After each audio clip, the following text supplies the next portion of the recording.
नमस्कार, आप देख रहे हैं सुलगते सवाल। मैं हूं आपके साथ प्रीति रघुनंदन। बंगाल की खबर से शुरुआत कर रहे हैं। चुनाव के नजदीक आते ही जुबानी जंग तेज हो गई है। कल कोलकाता में टीएमसी के कार्यकर्ताओं ने रोड शो के दौरान बीजेपी नेता शुभेंदु अधिकारी के खिलाफ नारेबाजी की थी, जिसका आज बीजेपी कार्यकर्ताओं ने उसी अंदाज में जवाब दिया।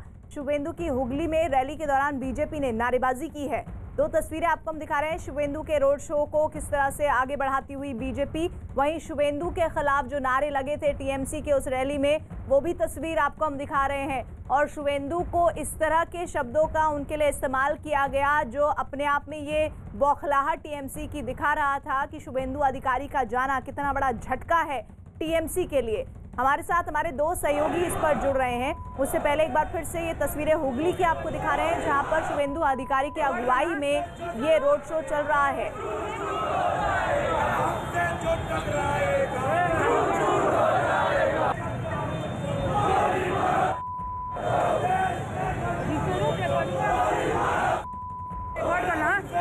ये जो तस्वीरें आप देख रहे हैं, ये टीएमसी के उस रैली की है, जिसमें वो शुभेंदु अधिकारी के खिलाफ इस तरह की नारेबाजी कर रहे हैं, जिसका जवाब आज रोड शो के जरिए हुगली में दिया गया है बीजेपी के जरिए। हमारे साथ दो सहयोगी हमारे जुड़ रहे हैं। दिल्ली से विक्रांत यादव जुड़ रहे हैं, कोलकाता से आशिका जुड़ रही हैं। आशिका, क्या ये जरूरी है इस तरह के नारेबाजी करना?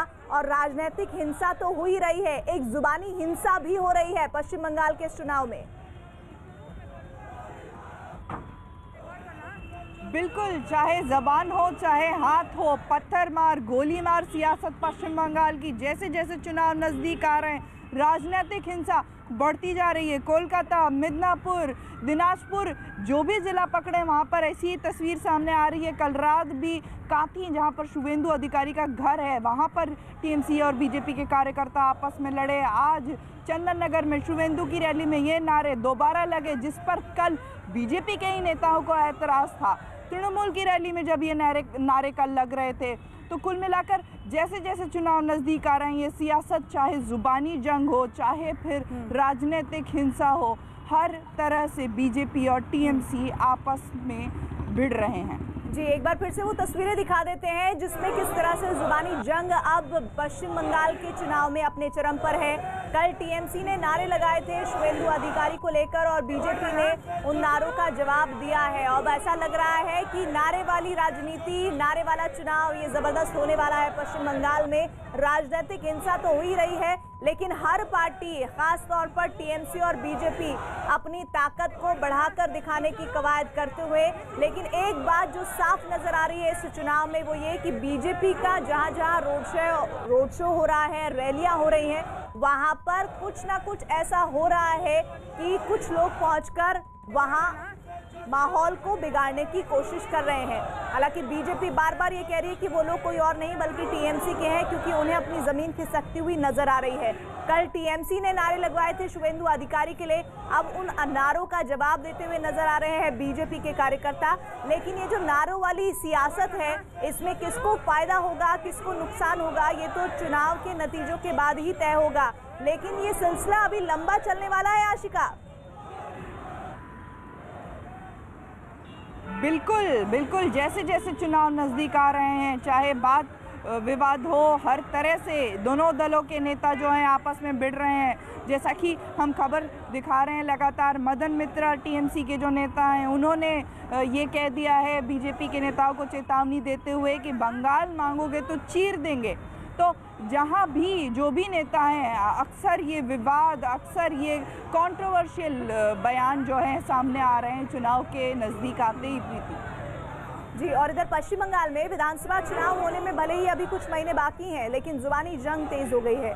तृणमूल कांग्रेस नेता और राज्य में परिवहन मंत्री रह चुके मदन मित्रा ने हावड़ा में विवादास्पद बयान दिया। बीजेपी के 200 सीट जीतने के दावे के बारे में पूछे जाने पर वो भड़क गए। मदन मित्रा बोलते हैं एक विवादास्पद बयान, वो क्या है आइए सुन लेते हैं। सुनो बीजेपी वालों, दूध मांगो तो खीर देंगे, अगर बंगाल मांगो तो चीर देंगे। बस एक साथ रहिए, हम सब हैं, हम इकट्ठा हैं। और हर जो समीक्षा हो रहे हैं, पूरा से पूरा बोल रहा है कि तृणमूल आ रहा है। और टीएमसी नेता मदन मित्रा के बयान के बाद बीजेपी ने पलटवार किया। बीजेपी नेता दिलीप घोष ने जवाब दिया कि टीएमसी को चुनाव आने पर पता चल जाएगा। नहीं, कौन किसको चीरेगा, वो सब डायलॉग से कुछ नहीं होने वाला है।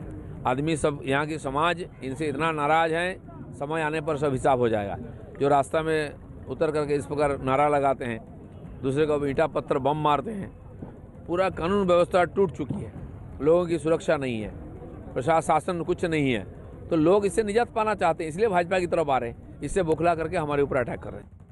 आइए एक बार फिर से आपको सुनवाते हैं कि टीएमसी नेता मदन मित्रा ने कहा क्या है।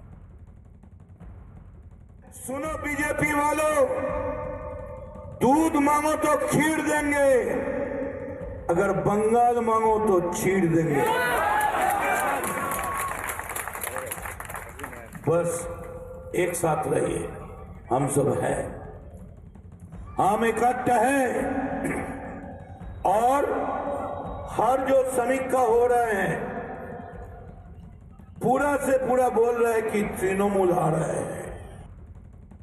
मदन मित्रा के अपने बयान पर कायम रहने के बाद बीजेपी ने उन पर हमला बोला है। बीजेपी नेता शिशिर बाजोरिया ने टीएमसी नेताओं में बौखलाहट इसकी वजह बताई है। भाजपा नेता शिशिर बाजोरिया हमारे साथ हैं। कल तृणमूल कांग्रेस की रैली ठीक उसी रूट पर जहां पर आपकी परसों रैली थी, जिसमें हिंसा हुई थी, उसमें नारे लगाए गए हैं कि बंगाल के गद्दारों को गोली मारो। ये किसके लिए था? शुवेंदु अधिकारी के लिए? और अगर था तो क्या कहेंगे? ये जो तुच्छ राजनीति है और ये जो स्लोगन जो। और इस वक्त एक बड़ी खबर आ रही है। रक्षा मंत्री राजनाथ सिंह के घर महत्वपूर्ण बैठक हो रही है। बैठक में बजट सत्र पर चर्चा की जानकारी मिल रही है। इस वक्त की बड़ी खबर, बैठक में पार्टी अध्यक्ष जेपी नड्डा भी मौजूद हैं। 29 जनवरी से बजट सत्र है और इस बजट सत्र को लेकर चर्चाएं की जा रही हैं। और बड़ी खबर यह है कि राजनाथ सिंह के घर पर ये महत्वपूर्ण बैठक हो रही है। किस तरह की रूपरेखा रहेगी बैठक में, बजट सत्र पर चर्चा की जा रही है। अहम बिंदु कौन कौन से होंगे, बैठक में पार्टी अध्यक्ष जेपी नड्डा भी मौजूद हैं। बड़ी खबर इस वक्त की, 29 जनवरी से बजट सत्र की शुरुआत होने वाली है और रक्षा मंत्री के घर इस वक्त एक बैठक चल रही है, जिस बैठक में जो जानकारी है उसके मुताबिक बीजेपी के अध्यक्ष जेपी नड्डा भी मौजूद है। तो आज लगातार कई बैठकों का दौर चल रहा है। ये एक बैठक जो अभी चल रही है जिसकी जानकारी आ रही है और शाम को 7 बजे भी बैठक होनी है। बजट सत्र को लेकर अमिताभ जुड़ रहे हैं जानकारी देने के लिए। अमिताभ, बैठक से जुड़ी और क्या अपडेट है? देखिए, 2-3 चीजें साफ है। संसद की रणनीति जो होगी बीजेपी की और सरकार की, उस पर चर्चा हो रही है। जेपी नड्डा का मौजूद होना ये बता रहा है, लेकिन एस जयशंकर की मौजूदगी बता रही है कि अगर चीन पर घेरने की कोशिश करेगा विपक्ष, तो फिर सरकार की क्या रणनीति होगी, सरकार की तरफ से क्या जवाब होंगे, कौन जवाब दे सकता है। रविशंकर प्रसाद जो मीटिंग में मौजूद है, ये बता सकते हैं डेटा प्राइवेसी और जो तमाम चीजें चल रही हैं IT लॉज को लेकर और OTT प्लेटफॉर्म्स को लेकर, इन सबको कैसे काबू में किया जाए, तो लगातार सवाल पूछना है। उनकी मौजूदगी बता रही है कि सरकार की रणनीति के बारे में चर्चा हो रही है। तो जाहिर तौर पर जो भी विपक्ष जिन विषयों पर हमला करने की सोच सकता है, उन तमाम विषयों पर मंथन हो रहा है। और 30 तारीख को जब सर्वदलीय बैठक होगी, जब सब लोग जब जाएंगे और एनडीए की बैठक होगी, तो और भी रणनीतियां खुलकर सामने आएंगी। लेकिन फिलहाल राजनाथ सिंह के घर पार्टी की रणनीति पर चर्चा हो रही है। अमिताभ, इस तरह के संकेत भी मिल रहे हैं कि सीमा और स्वास्थ्य सुरक्षा, सीमा की बात तो आपने की, स्वास्थ्य सुरक्षा पर भी महत्वपूर्ण जानकारियां हो सकती है। और जो बजट है वो 2021 का, वो पूरी तरह से इसी के इर्द गिर्द होगा। बिल्कुल। अब जो है, सरकार ने भी संकेत दिए हैं कि नई नीतियों से ज्यादा पुरानी नीतियों के कंसोलिडेशन की बात है। तो आयुष्मान भारत हर घर तक पहुंचाने की जो योजना है, देश के कोने कोने तक पहुंचाने की योजना है, उस योजना को अमली जामा कैसे पहनाया जाएगा, बजट में इस पर ज्यादा जोर दिया जाएगा। नई योजनाओं से ज्यादा पुरानी योजनाओं के कंसोलिडेशन पर ज्यादा ध्यान दिया जाएगा और शायद इसी पर ज्यादा काम चल रहा है। और तमाम नेताओं की मौजूदगी बता रही है कि विपक्ष के हमलों की धार कैसे कमजोर की जाए, इस नीति पर भी चर्चा हो रही है। ठीक है, आगे अपडेट के लिए जुड़ते रहेंगे। इधर एक बार फिर से वापस चलते हैं बंगाल की खबर पर। विवादास्पद बयान पर विवाद बढ़ने के बाद टीएमसी नेता मदन मित्रा सामने आए और उन्होंने अपने बयान पर क्या सफाई दी, सुनिए। कांग्रेस नेता मदन मित्रा हमारे साथ हैं। दादा, कल आपने एक बयान दिया था कि मैं अकबर हूँ, मेरे साथ जोधा बाई रहती हैं और बीजेपी के साथ CBI रहती है, बंगाल मांगोगे तो चीर देंगे। क्या बात थी पूरी? बात यह है कि ये बीजेपी वालों को मालूम नहीं, वो तो राम को बेचते हैं ना। तो उसका ख्याल में है कि इधर में लाभ जहाज चलेगा। ये बंगाल है, ये एंटी रोमियो स्क्वाड इधर में नहीं चलेगा। लड़ाई का नाम है सीख, ये हमारा प्यारा हिंदुस्तान। बीजेपी शायद भूल गए तो वो उसका ये ख्याल है या हम जो चाहते हैं ले लेंगे। दिलीप घोष ने कहा है कि समय आने पर हिसाब हो जाएगा कौन किसको चीरेगा। देखिए, ये तो सही बात बताया, क्योंकि वो तो होना ही है। कौन किसको चीरेगा तो समय बताएगा। Time will answer all the question. और चीर देंगे मने हम तो ये नहीं जो हम कसाई है कि चीर देंगे, ये जनता को थप्पड़ उसको चीर देंगे। आशिका, मदन मित्रा जिस बात को आपके साथ बातचीत में कह रहे थे वो कहते तो शायद ये माना जा सकता था कि एक लोकतंत्र में चुनाव की प्रक्रिया के जरिए इस तरह की बात की जा रही है, लेकिन चीर देंगे जब शब्द इस्तेमाल होता है तो ऐसा लगता है कि किस तरह से आपका जो पूरा प्रचार है वो हिंसा के इर्द गिर्द है। देखिए, मदन मित्रा की बात करें तो मदन मित्रा अक्सर ही ऐसे फिल्मी भाषा कहना गलत नहीं होगा, इसमें बात करने वाले हैं। तो इसके तहत उन्होंने ये डायलॉग जो है उसका इस्तेमाल किया। हालांकि वो अपनी गलती को समझ गए और उन्होंने ये सफाई दी कि नहीं, मैंने तो लिटरली ये नहीं कहा कि हम हिंसा के ज़रिए चीर देंगे, लेकिन जनता जवाब देगी। हालांकि बीजेपी के ऊपर हिंसा भड़काने का आरोप वो लगातार जो है लगा रहे हैं और ये भी कह रहे हैं कि अगर बीजेपी हिंसा भड़काएगी तो हम भी जवाब देने में पीछे नहीं रहेंगे। जी, और टीएमसी सांसद सौगत रॉय ने मदन मित्रा के बयान को गलत बताया है। गोली मारो ये स्लोगन हम अप्रूव नहीं करते, हम पसंद नहीं करते हैं। कुछ लोग स्पॉन्टेनियसली दिया होगा और वो भी देख रहे हैं कि अनुराग सिंह ठाकुर जो केंद्र के मंत्री हैं वो ओपन मीटिंग में डायस में खड़ा होकर ये स्लोगन दिए थे, लेकिन उसको खिलाफ कोई कार्रवाई नहीं हुआ। तो तब लोग समझते हैं कि स्लोगन देना खराब नहीं है, नहीं तो अनुराग सिंह ठाकुर को तो नौकरी चला जाता। विक्रांत, चुनाव में अलग अलग रंग देखने को मिलते हैं, लेकिन इस हाल फिलहाल के दिनों में अगर चुनावों की बात करें तो ऐसा लग रहा है कि चुनाव में हिंसात्मक गतिविधियां तो हो रही हैं, जुबान भी इतनी हिंसात्मक है कि अगर उसके मायने समझे तो ऐसा लगता है चुनाव नहीं कोई युद्ध हो रहा है। देखिए, नेता से उम्मीद की जाती है कि वो जिस तरीके की भाषा बोलेगा वो अपने लोगों को सीधी, क्योंकि उनसे जुड़े होते हैं, और नेता अगर ये कहे कि चीर देंगे और इस तरीके की बातें चलें भाषणों में कि गोली मारो, तो निश्चित तौर पर इसका एक संदेश गलत जाता जरूर है कार्यकर्ताओं के बीच में। और पश्चिम बंगाल की जो राजनीति है उसका रक्त रंजित चरित्र रहा है, पहले से इस तरीके के मामले कई सामने आते रहे और जिस तेज़ी से बीजेपी की वहाँ पर ताकत बढ़ी है और उसके बाद से लगातार हिंसा और ज़्यादा बढ़ गई है। तो इसको देखते हुए नेताओं को थोड़ा संयमित जरूर रहना पड़ेगा, क्योंकि नेता बाद में भले ही सफाई दे कि हमारी बात का ये मतलब नहीं था, लेकिन जो आपने मंच से बात कही है वो कार्यकर्ताओं तक सीधी पहुंचती है और अगर कार्यकर्ता उससे थोड़ा भी प्रभावित होता है तो निश्चित तौर पर इसके गलत संदेश जाते हैं, गलत उसका परिणाम निकलता है। तो इस तरीके की भाषा, और बंगाल का चुनाव क्योंकि बेहद ही चुनाव आयोग को भी इस बात का खतरा है कि बंगाल के चुनाव में काफ़ी हिंसा हो सकती है, उसके लिए प्रयास कर रहे हैं अपनी ओर से, लेकिन जब तक राजनीतिक दल के नेता खुद इस मामले में संयमित नहीं होंगे, इस पर कंट्रोल कर पाना, इस पर नियंत्रण लगा पाना बेहद ही मुश्किल होगा। और इधर बीजेपी नेता शाहनवाज हुसैन ने ममता बनर्जी और मदन मित्रा पर हमला बोला। उन्होंने दावा किया कि ममता को बीजेपी से डर बंगाल में लग रहा है, इसलिए इस तरह से उनसे जुड़े हुए नेता बयान दे रहे हैं। टीएमसी के नेताओं की दिक्कत और दुश्वारियां ये है कि वो कहीं की भी नारे जो है वो कहीं भी चिपका देते हैं। देश में कुछ नेता हैं जो तुकबंदी वाले, फिल्मी डायलॉग वाले, तो वही से टीएमसी वाले हो गए, वो तुकबंदी कर रहे हैं। बंगाल मारेंगे तो चीर देंगे। अरे बंगाल की जनता को तो चीरा ही है आपने। बंगाल के अंदर जो चुनाव जीता उसकी हत्या की, उसको चीर दिया। भट्टाचार्य जी जो शांतिपुर से एमएलए हैं, योग कांग्रेस के पहले प्रदेश अध्यक्ष रहे, एलएलबी एलएलएम किया आपने और बहुत ही ओजस्वी वक्ता हैं और तेजस्वी नेता हैं बंगाल के।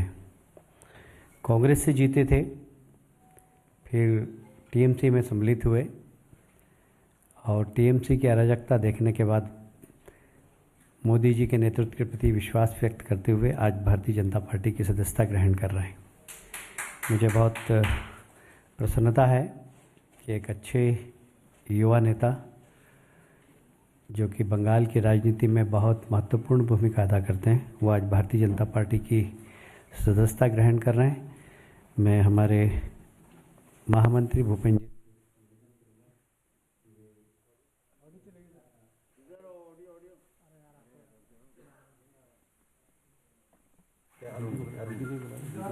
भट्टाचार्य टीएमसी के विधायक पार्टी में शामिल होने की ये सीधी तस्वीरें, और लगातार कैलाश विजयवर्गीय से सवाल पूछा जा रहा था तो वो कहते देखिए समय आने दीजिए, सब बता दिया जाएगा। तो बीजेपी के लिए ये एक बहुत बड़ा झटका। अरिंदम टीएमसी का एक युवा चेहरा विधायक अब बीजेपी में शामिल हो रहे हैं, और एक जो सिलसिला आप पीछे इतिहास में अगर देखें हाल फिलहाल के समय में, अरिंदम भट्टाचार्य ने कैलाश विजयवर्गीय जो कि प्रभारी पश्चिम बंगाल चुनाव के, उनके पैर छुए, उनका अभिवादन किया गया है, वो बीजेपी में शामिल हो चुके हैं। और ये एक बहुत बड़ा झटका, ये जो तस्वीरें हैं वो पहुंचा रही होंगी टीएमसी को, क्योंकि चुनाव में अब कुछ ही महीने बाकी हैं और ऐसे में एक एक कर उनका पाला छोड़ कर बीजेपी में उनके विधायक, पूर्व सांसद, मंत्री और तमाम ऐसे लोग जो कद्दावर कहे जाते हैं, जो ममता के करीबी कहे जाते हैं, वो शामिल हो रहे हैं। और अरिंदम भट्टाचार्य, उसमें एक नया नाम शामिल हो चुका है। शुवेंदु अधिकारी सबसे बड़ा चेहरा पहले ही बीजेपी में शामिल हो चुके हैं, और अब अरिंदम भट्टाचार्य की लाइव तस्वीरें दिल्ली से, और ये पहले से ही जानकारियां मिल रही थी कि अरिंदम भट्टाचार्य नाराज चल रहे हैं। क्या उस नाराजगी की वही वजह है जो अरिंदम के साथ साथ पहले शुवेंदु अधिकारी जैसे तमाम वो टीएमसी के बहुत ममता बनर्जी के करीबी रहे लोग गिना चुके हैं? क्या पार्टी में सिर्फ और सिर्फ 2 लोगों की चलती है और इस वजह से कोई किसी और बात की, किसी और शख्स की सुनना ही नहीं चाहता है? ये एक बड़ी नाराजगी टीएमसी में लोगों के बीच है, जिसमें विधायक, मंत्री, सांसद, पूर्व मंत्री, मजबूत नेता लगातार आरोप लगाते रहे हैं। अरिंदम भट्टाचार्य कुछ कहेंगे, वो सुनवाएंगे आपको, लेकिन ये चेहरा जो कल तक टीएमसी से जुड़ा हुआ था, टीएमसी के विधायक थे, वो अब शामिल हो चुके हैं बीजेपी में। अरिंदम भट्टाचार्य, एक बड़ा झटका टीएमसी के लिए चुनाव से पहले।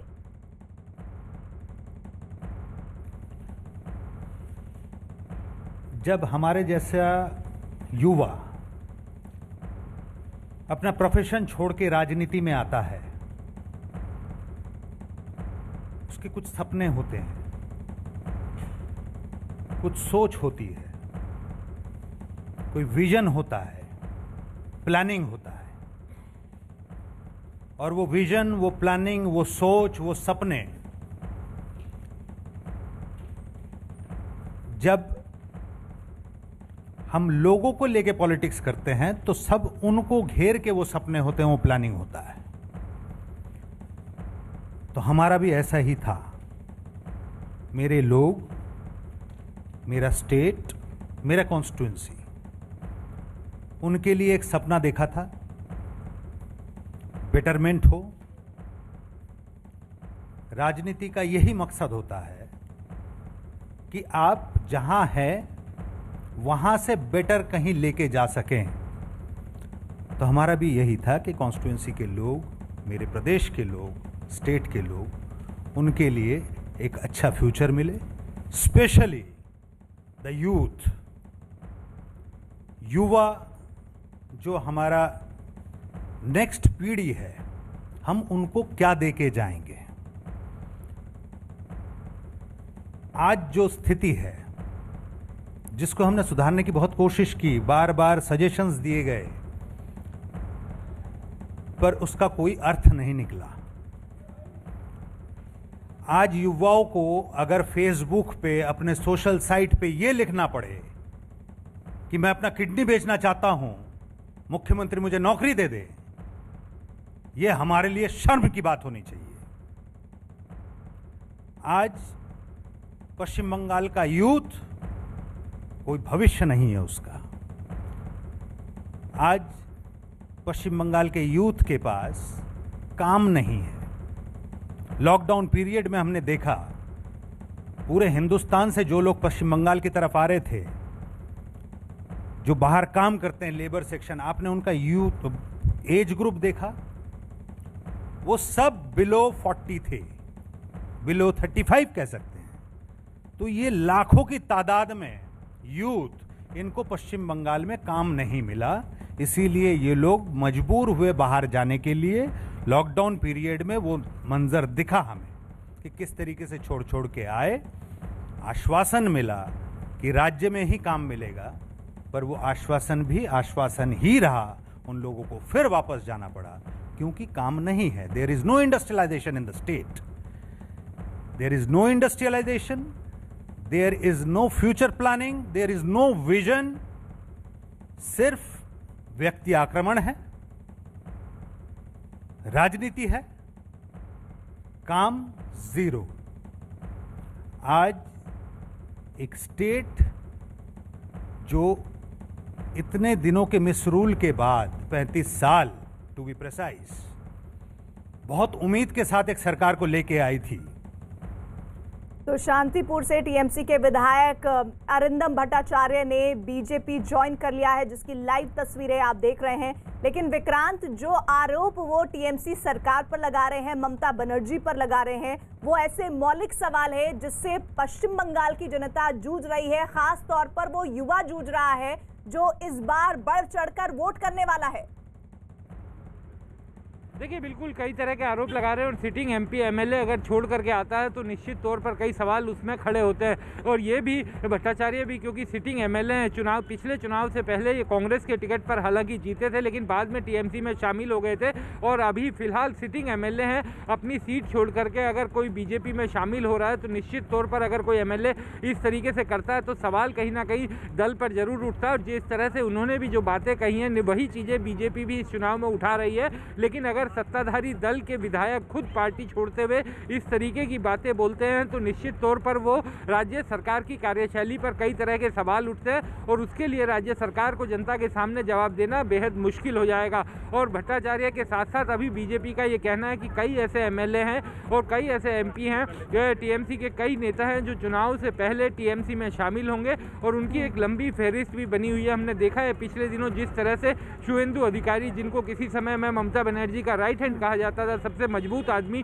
वो ममता बनर्जी के बाद माने जाते थे, वो छोड़ करके बीजेपी में आ गए। तो ऐसी एक लंबी फहरिस्त बीजेपी के पास है जो टीएमसी से आने वाले नेताओं की है। और टीएमसी के कई सिटिंग एमएलए, विधायक, एमपी और कई संगठन के जो मजबूत लोग हैं वो लगातार बीजेपी के संपर्क में है। और जैसे जैसे चुनाव करीब आएगा, क्योंकि अभी चुनाव की घोषणा भी नहीं हुई है, तारीखों का ऐलान नहीं हुआ है, तो एक बार जब चुनाव की घोषणा हो जाएगी तो ये बहुत तेजी से बढ़ेगा और कहीं ना कहीं ये टीएमसी की कार्यशैली पर कई सवाल जरूर खड़े करता है। और विक्रांत, सबसे बड़ी बात यह है कि ये बीजेपी के लिए फायदा कम, ये टीएमसी के लिए बहुत बड़ा झटका है। अगर ऐन चुनाव से पहले इस तरह विधायक, सांसद, पूर्व मंत्री, करीबी लोग छोड़कर जा रहे हैं तो आपके पूरे प्रशासन पर, आपके पूरे कार्यकाल पर सवाल उठ रहे हैं। और वो अरिंदम भट्टाचार्य कह भी रहे हैं कि लेफ्ट का 34 साल का शासन आपने हटाया और आप जब सत्ता में आए आप भी वही सब करने लगे, जिससे जरिए पश्चिम बंगाल की जनता आपसे नाराज थी, आपके प्रति बेरुखी दिखा रही थी।